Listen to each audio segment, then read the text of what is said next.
wala na pong paligoy-ligoy. Saglit lang ho, may kasuhan na nangyari mga bossing. Ano po ba yung tinutukoy natin? Naku, eto. Panoorin ho natin mga kababayan at mukhang si Bingbong Crisologo ng Quezon City, mga bossing, ay nakasuhan. No, sinampahan po ng kaso mga kababayan. Bakit naman kasi ibibigay o iaabot yung tupad doon sa kanyang assistant? At dito po inamin o nabanggit po sa interview na ito mga kababayan na nawaldas po yung tupad, no? Pakinggan nun natin mga kababayan yung interview sa bilyonaryo. Road trip, okay. And if you get elected as congressman of the Quezon City 1st District, what will you offer your constituents that you haven't been able to give them in your past terms as congressman? Well, first, what I haven't given them. Yes. Well, first, of course, I will give them what I was giving to them, the real service. No? And second, since nung panahon namin, wala pa yung AIX, wala pa yung tupad, 1 year ko lang naabutan eh. May last. Nung panahon nila, wala pa yung AIX, wala pa yung mga, kumbaga, paayu-ayuda, mga kababayan. Yung tupad, 1 year nang naabutan, pero, ano daw? Term.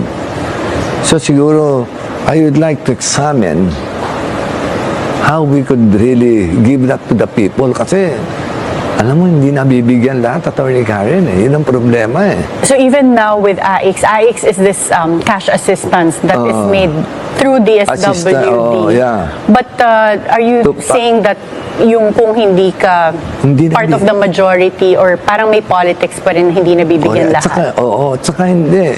Not only part of politics, no? But it's not enough. Oh, you mean not sufficient yung It's not funds? sufficient enough. Oh. Okay, so That's why in my last year as a congressman, when Tupad came out, Ayan. meron akong for 20,000 people. Pero, ilan ang butante sa distrito namin who are in need? No?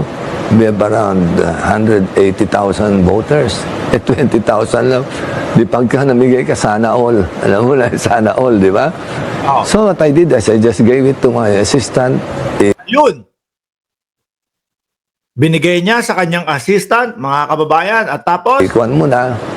Sabi ko, i-distribute mo na among sa nangangailangan. At least, kung meron di makakatanggap, hindi ako may kasalanan siya. Unfortunately, yung assistant ang pinagkatiwalaan ko pinagkwartahan naman niya. nangyari, mga kababayan. Ang unang tanong dito, bakit niya ibinigay dun sa kanyang assistant, mga kababayan? At bakit hindi dole, ang kumontrol o ang nagkontrol doon sa mismong tupad? At nabanggit niya mga kababayan, yung assistant niya ay napagkwartahan o pinagkwartahan yung tupad na dapat sana mapupunta sa sambayan ng Pilipino o doon po sa mga kababayan nila, mga bossing. No? Bakit inalaw niya yung assistant niya na magamit o maibulsa o madispalko ang pera na dapat po doon sa mga kababayan natin? Dapat sa dole binigay. Programa nila yan sabi ni Shiro Kansaki. So when you are able, if you are able to go back I would to try to do Congress, something about that so that everybody can get. you mean assistance that reaches everyone? Yes, it reaches. So ibig sabihin, na-dispalko yung pera, mga kababayan. No? Nagamit sa hindi tamang paggamit yung pera. Everybody, and I would like to find a way wherein it will not be used for political purposes or it would not be used as a weapon. Kasi doon, pagka-identified ka sa kabila, huwag na yung bigyan. Yun ang problema. It's being weaponized and politicized. May pilian, no, yung pagbibigay. Pero kaya lang, yung sa sitwasyon nila, mga kababayan, unang-una, bakit ibinigay doon sa assistant at siya yung pinagpapamahagi? Yan nga, sabi ni Shiro Kansaki, dapat dole, mga bossing, no? Nagamit sa hindi dapat paggamitan, mga kababayan. At ito po, nagkaroon po ng pagkaso sa kanya, mga bossing. Ito, ipapakita ko sa inyo, mabilisan lang bago tayo tumungo doon sa susunod nating topic. Oh. Ayan, ano? Sabi diyan, Republic of the Philippines, Quezon City against corruption. Kasi maituturing na corruption ho yun, mga bossing. Kung yung pera po ng para po sa mahihirap o para po ipantutulong sa mamamayan natin, mga bossing, ay nako, dapat doon po mapupunta yan. Kasi hoda na kung sino pa ang nakadispal ko niyan, basta ipanamahagi at ipinagtiwala sa iyo na doon dapat mapunta yan.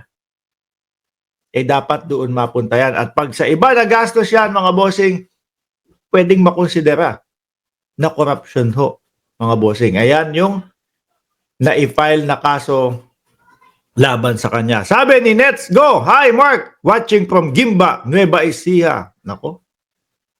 Yung kampo naman nung kabila, sinasabi naman itong mga AX na to ginagamit pambili ng ng boto daw ho. Samantalang wala naman silang maipakitang ebidensya. Anyway, mga bossing, basahin ko ng mabilisan. Complaint and request to investigate Quezon City District 1 Congressional Candidate Bingbong Crisologo's remarks on an interview with bilyonaryo.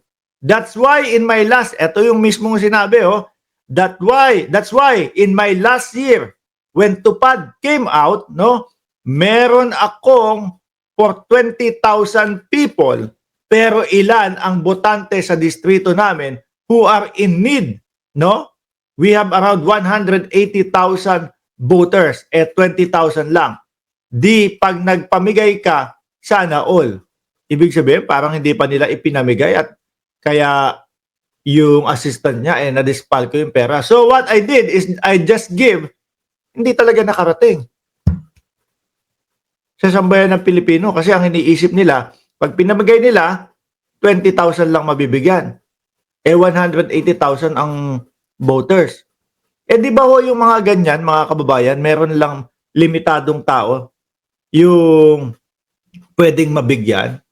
Kaya baka 20,000 lang. So what I did is just I gave it to my assistant. Binigay lang sa assistant.